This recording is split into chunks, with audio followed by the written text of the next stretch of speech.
Hello යාළුවනේ, ඉතින් මම අද ඔයාලට පෙන්වන්න යන්නේ මගේ පර්චස් දෙකක විතර තියෙන මගේ පොඩි වගා භූමිය. ඉතින් අද කාලෙකින් තමයි වීඩියෝ එකක් අරන් අපි ගිහින් බලමු ඇතුළට.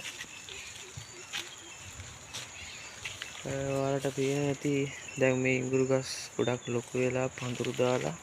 ඉතින් දැන් ආයේ පස් දාන්න කාලෙත් හරි ගස් මුලට මේ ඔයාලට පේන ඇති දැන් මුල මේ වැස්සට පෑදිලා තියෙනවා. ඒ වගේම හොඳට පඳුරු දාලා දැන් ඉඟුරු ගස් හැදිලා තියෙනවා. පළවෙනි පාර පෝර යොදලා තියෙන්නේ. හරියට මේ ඉඟුරු වලට දැන් මාස දෙකක් විතර වෙනවා. ඉතින් ඊළඟට ආයේ දවස් 45කින් පෝර යොදන්න ඕනේ. මේ තියෙන්නේ මගේ කොටුකොළ වගාව දැන් ටිකක් ලොකුවට තියෙනවා ව්‍යාප්ත වෙලා. එන්නට ඔයාලට පෙන්වන්න පුළුවන් මට මේ ගොළු දෙල්ලන්ගෙන් වෙන හානිය මේ කොළ ගොඩක් කාලා කහ පාට වෙලා තියෙනවා.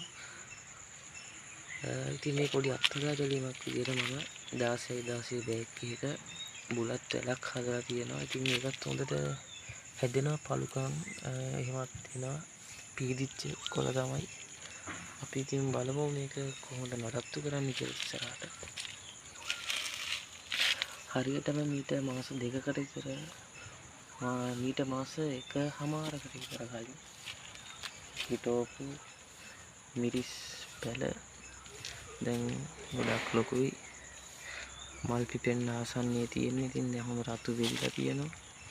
මේකට යාර්මිලා පෝර ගිනි පෙට්ටි පියනක් විතර යෙදුවා දෙපාරකට ගස් දෙකට.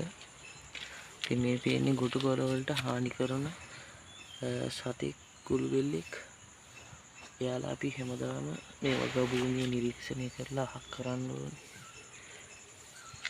මේ තියෙන විතර මාසයකට කලින් මම බඳුන් වල හදපු ගොටු කොළ වගාවක්. ඉතින් දැන් හොඳට එල්ලෙනවා.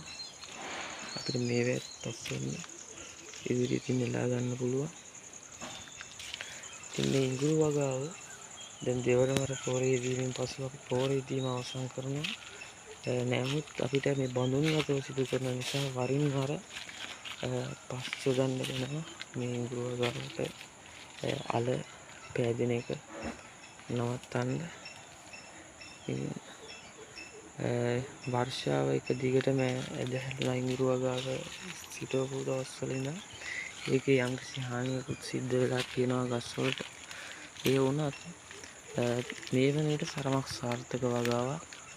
මම මේ කහ පැල කීපයක් හදලා තියෙනවා අල බෝ කරගන්න ඊළඟ පාර වගාවට. ඉතින් මට වැඩි මේකට වෙලාවක් යොදන්න බැරි වුණා. තව වල් මාර්ජනය කරලා අපි මේකට ඊළඟට පෝර යෙදීමක් කරනවා. මේ අල වැහෙන්න කාබනික පෝර විශේෂයෙන්ම හොඳයි. කුකුල් පෝර වගේ දෙයක්, එළු පෝර වගේ දෙයක් මේ වගාවට භාවිත කරන එක. ගත්තොත් මේ ගහේ පත්‍ර ඉවත් කරලා තියෙනවා මම ගොඩක්. මේ වර්ෂාව අධික නිසා දිලීර හානි වල ලක්ෂණ මේ ගස් වලින් පෙන්වුවා හින්දා. ඉතින් මේක තමයි වගා භූමිය මගේ. අපි ඉදිරියේදීත් මේ වගේ වීඩියෝ එකකින් හම්බ වෙමු.